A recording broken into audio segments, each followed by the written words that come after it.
Hi guys, welcome to Kena financials. இன்றைக்கி பார்த்தீங்கன்னா ஜனவரி 9. இன்றைக்கி பேங்க் நிஃப்டியில் நம்ம எப்படி ட்ரேட் பண்ணியிருப்போம் அதான் வந்து நீங்கள் நம்ம வீடியோவில் பார்க்க போகிறோம். ஸோ பார்த்தீங்கன்னா நமக்கு வந்து நேற்று பார்த்த லெவல் அப்படின்னு பார்த்தீங்கன்னா 42,360 மேலே வந்து நமக்கு க்ளோஸ் வச்சு அப்படின்னா நம்ம வந்து பை பண்ண போகிறோம்.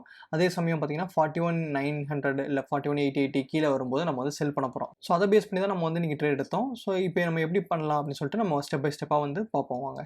இப்போ நமக்கு வந்து என்ன இருக்குது அப்படின்னு ஓப்பனிங் கேண்டில் அப்படின்னு பார்த்தீங்கன்னா நமக்கு ரெட் கலர் ஓப்பனிங் கேண்டில் கொடுத்துருக்கு. ஸோ இந்த கேண்டில் நம்மளால் வந்து டெசிஷன் எதுவும் எடுக்க முடியாது. ஸோ ஃபர்ஸ்ட் 1 hour வந்து நான் எப்பயும் போல் நான் வந்து இக்னோர் பண்ணிடுறேன். ஸோ என்னோட ஐடியல் என்ட்ரி எங்கே இருக்கும் அப்படின்னு பார்த்தீங்கன்னா 10:30 மேலே தான் இருக்கும். ஸோ ஃபர்ஸ்ட் 1 hour நான் இக்னோர் பண்ணிட்டேன் அப்படின்ற பட்சத்தில் நமக்கு இங்கே வருது. ஸோ இந்த ஏரியாவில் வந்து நான் வந்து ஒரு கன்சல்டேஷன் நான் எக்ஸ்பெக்ட் பண்ணுறேன். ஸோ கன்சல்டேஷன் நடந்துச்சு அப்படின்னா அதோட பிரேக் அவுட்டில் நான் என்ட்ரி எடுக்க ட்ரை பண்ணுவேன். சரிங்களா? ஸோ அப்படி கன்சிடர் பண்ணும்போது எனக்கு எங்கே என்ட்ரி கிடச்சிச்சு அப்படின்னு பார்த்தீங்கன்னா நமக்கு இப்போ வரைக்கும் மார்க்கெட் பிரேக் அவுட் கொடுக்கல. ஸோ இந்த இடத்துல நம்ம கன்சல்டேஷன் ஆகிட்டு இருக்கு. ஸோ இந்த கன்சல்டேஷன் பிரேக் ஆனதுக்கப்புறம் எடுக்கிறது தான் நமக்கு வந்து ஐடியல் என்ட்ரி. நமக்கு இப்போ வரைக்கும் நமக்கு மார்க்கெட் வந்து பிரேக் அவுட் கொடுக்கல. ஸோ நம்ம வந்து நெக்ஸ்ட் 2 கேண்டலுக்கு நம்ம வெயிட் பண்ணுவோம். ஸோ இந்த கேண்டலும் பிரேக் அவுட் நடக்கலை. ஸோ எங்கே பிரேக் அவுட் கொடுக்குதோ அந்த பேஸ் பண்ணி தான் நம்ம எடுப்போம். ஸோ இந்த கேண்டில் நமக்கு வந்து ஒரு நல்ல பிரேக் அவுட் கொடுக்குது 10:45 கேண்டில். ஸோ இந்த இடத்துல வந்து நான் என்ன பண்ணியிருக்கேன் அப்படின்னு பார்த்தீங்கன்னா என்னோட ஆப்ஷன்ஸில் நான் வந்து எடுத்துட்டேன்.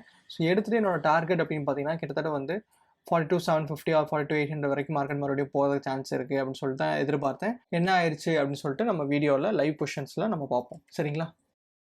ஸோ ஃப்ரெண்ட்ஸ், இந்த இடத்துல வந்து நான் டார்கெட் வந்து லிமிட் ஆர்டர் வைக்கிற பதிலாக மார்க்கெட் ஆர்டரில் கொடுத்துட்டேன். ஸோ அதனால் எனக்கு ஆக்சிடென்டலாக வந்து இந்த ட்ரேட் வந்து எக்ஸிக்யூட் ஆயிடுச்சு. ஸோ அதனால் வந்து எனக்கு பார்த்தீங்கன்னா 13 பாயிண்ட்ஸில் வந்து புக் ஆயிடுச்சு. அதுக்கப்புறம் நான் நெக்ஸ்ட் செட் ஆஃப் என்ட்ரி நான் பிளான் பண்ணணும். So next set of entry நான் பிளான் பண்ணும்போது என்ன ஆயிடுச்சு அப்படின்னு பார்த்தீங்கன்னா மார்க்கெட் மேலே போயிடுச்சு.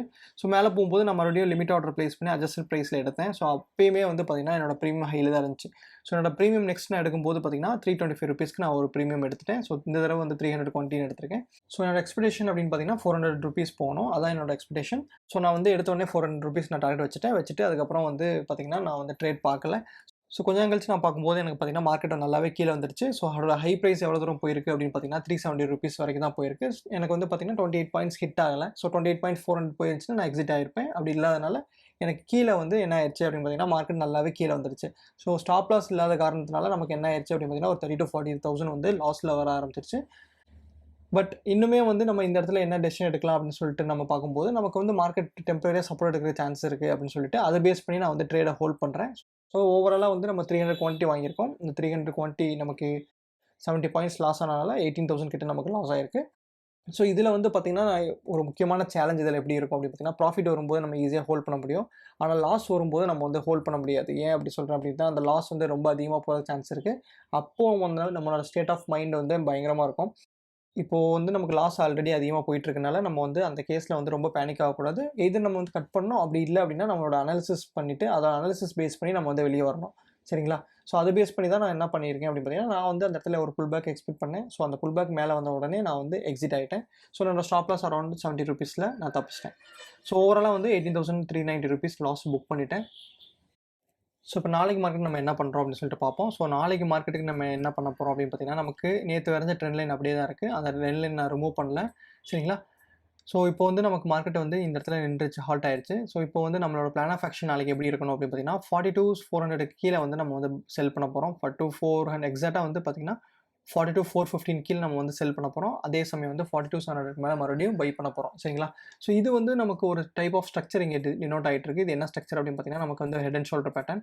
ஸோ இந்த ஹெட் அண்ட் ஷோல்டர் பேட்டர்ன் வந்து பேஸ் பண்ணி தான் நம்ம ட்ரேட் பண்ண போகிறோம். ஸோ இந்த நெக் லைன் எல்லாமே பார்த்தீங்கன்னா இந்த லெவலில் தான் இருக்குது. ஸோ இந்த வந்து 700 வந்து ஒரு நல்ல நெக் லைன். ஸோ இந்த லெவலில் உடைக்கிற பட்சத்தில் நமக்கு வந்து என்ன ஆகும் அப்படின்னு பார்த்தீங்கன்னா நமக்கு மார்க்கெட் மறுபடியும் வந்து 42,900 போகும். அல்லது நெக்ஸ்ட் லெவல் ஆஃப் ரெசிஸ்டன்ஸ் அப்படின்னு பார்த்தீங்கன்னா 43,000. ஸோ ரவுண்ட் லெவல் ஆஃப் 43,000 நம்ம கன்சிடர் பண்ணுறோம். ஸோ அப்படி கன்சிடர் பண்ணும்போது நமக்கு இன்னுமே வந்து ஒரு 300 பாயிண்ட்ஸ் மூவ்மெண்ட் கிடைக்கும் ஒன்ஸ் 42,700 வந்து பிரேக் ஆன உடனே. இப்போ சப்போஸ் மார்க்கெட் 42,400 கீழே வந்துருச்சு அப்படின்னா நமக்கு வந்து நெக்ஸ்ட் டார்கெட் அப்படின்னு பார்த்தீங்கன்னா நமக்கு 41,800 ஆர் 41,900 தான் வந்து நமக்கு நெக்ஸ்ட் டார்கெட்டாக இருக்க போகுது. ஸோ இதான் வந்து பேங்க் நிஃப்டியோட நாளைக்கான அனாலிசிஸ். வீடியோ பிடிச்சா லைக் பண்ணுங்கள், ஷேர் பண்ணுங்கள், சப்ஸ்கிரைப் பண்ணுங்கள். தேங்க்ஸ் ஃபார் வாட்சிங் Kena financials. Take care. Bye friends.